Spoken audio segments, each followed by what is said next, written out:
Hello बच्चों।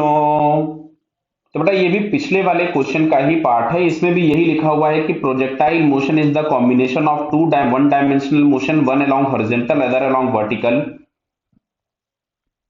इन्होंने केवल और केवल लिख रखा है कि प्रोजेक्टाइल मोशन हम किसको कहते हैं, उसकी बेसिक डेफिनेशन लिख दी है। ठीक है, लास्ट क्वेश्चन में भी ऐसी ही थी। During the projectile horizontal component of velocity remains constant but vertical component of velocity time dependent है, वो ग्रेविटी के अंदर में मूव करता है। Now the answer of following question. अब क्वेश्चन क्या दिया इसमें, an object is projected from the origin in xy plane with velocity change according to this relation path of the particle। तो ये बात समझ लीजिए, पाथ ऑफ द पार्टिकल है जिसको हम इक्वेशन ऑफ ट्रेजेक्टरी भी बोलते हैं। तो इक्वेशन ऑफ ट्रेजेक्टरी निकालने के लिए हमें रिलेशन चाहिए होता है एक्स और वाई में। हमें कोई टाइम नहीं चाहिए, कोई वेलोसिटीज नहीं चाहिए। ठीक है,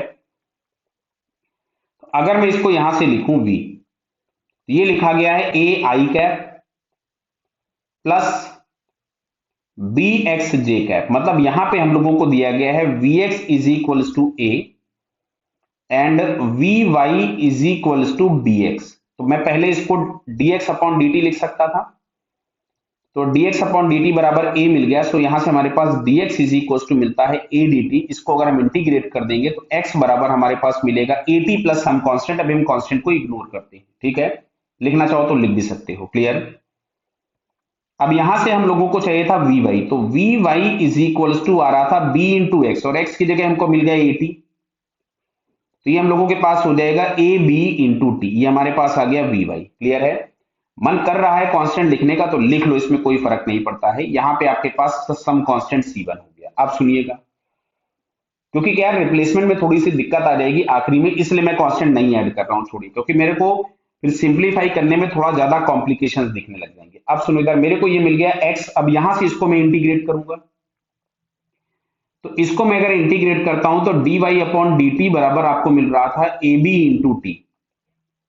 तो D Y is equals to, इसमें हम लोग लिख सकते थे A B T D T. Clear. अब अगर हम इसको इंटीग्रेट करेंगे तो y बराबर आपको मिल जाएगा A B into T square by two. Clear. चलो एक काम करो, यहां पे हम लिमिट्स लगा देते हैं, कहानी खत्म हो गई। जीरो टू एक्स और जीरो टू टी हमने लिमिट्स लगा दी। अब तो समझ में आ रहा है ना, कोई कांस्टेंट की रिक्वायरमेंट नहीं है, कोई कंफ्यूजन तो नहीं, खत्म हो गया।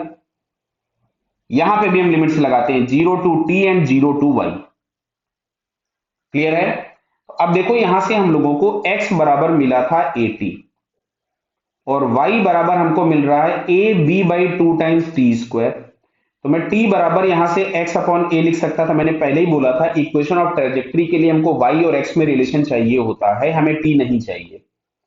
तो y is equals to A B by two into T square, T की जगह आ गया x अपॉन ए का होल स्क्वायर। तो y बराबर हमको यहां से मिलेगा b by two A into x square. तो ये हम लोगों को इक्वेशन दिख रहा है पैराबोला का, सभी को दिख रहा होगा। ये y का पावर 1 है, x का पावर 2 है, तो ये एक पैराबोला बनेगा। और पैराबोला का ओपनिंग y की तरफ में होगा। अगर a और b दोनों पॉजिटिव हैं तो ओपनिंग प्लस y में, a और b दोनों निगेटिव हैं तो भी ओपनिंग प्लस y में। अगर एक प्लस हो गया और दूसरा माइनस हो गया तो ओपनिंग आपको निगेटिव y में मिलेगा। बात समझ में आ रही होगी। इसका फोर्थ वाला ऑप्शन फिलहाल करेक्ट हो गया, पैराबोलिक पाथ आपसे पूछा गया था। ओके बेटा, ऑल द बेस्ट।